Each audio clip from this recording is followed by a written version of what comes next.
आता पाहूया टॉप 9 महत्त्वाच्या बातम्या।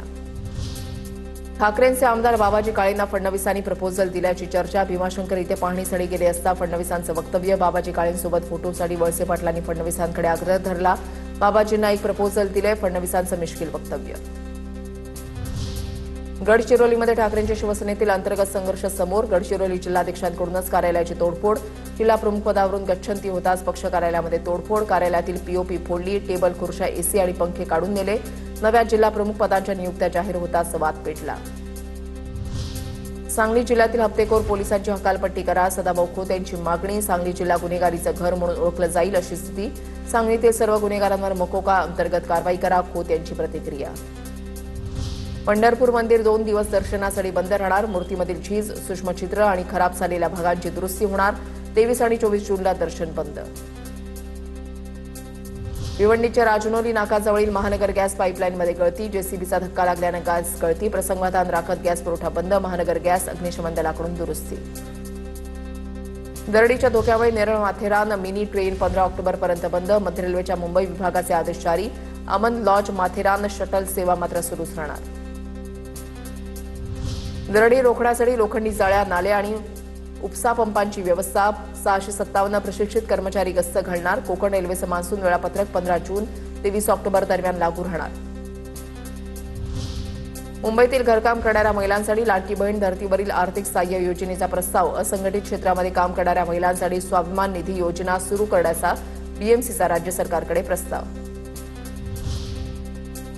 व्यावसायिक गॅस सिलेंडर महागल्यानं पुण्यामध्ये राईस प्लेट आणि मंथली मेसचे दर वाढले। शाकाहारी जेवण 10 ते 20 तर मांसाहारी प्लेट 20 ते 25 रुपयांनी महागली।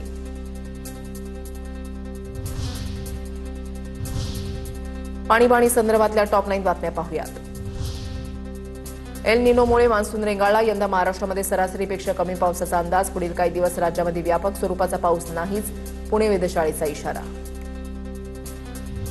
ठाणेकरांवरील पाणी संकट गडद। जिल्ह्याला पाणीपुरवठा करणाऱ्या धरणांमध्ये केवळ 33% पाणीसाठा। टँकरनं पाणीपुरवठा सुरू।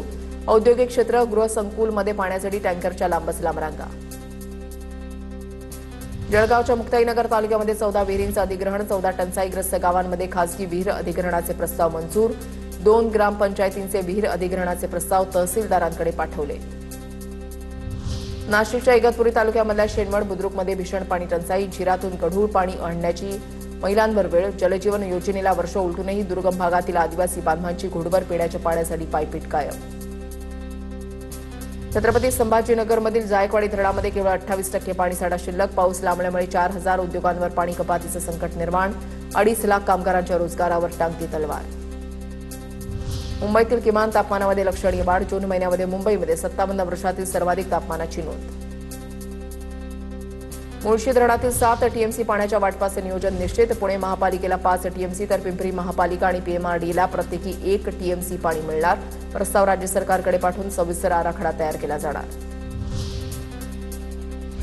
वाशिम जिल्ह्यामधील धरणांच्या पाणीसाठ्यामध्ये झपाट्यानं घट। पाणी टंचाईची समस्या आणखी भीषण। एकबुर्जी प्रकल्पामध्ये सध्या 13.78% पाणीसाठा शिल्लक।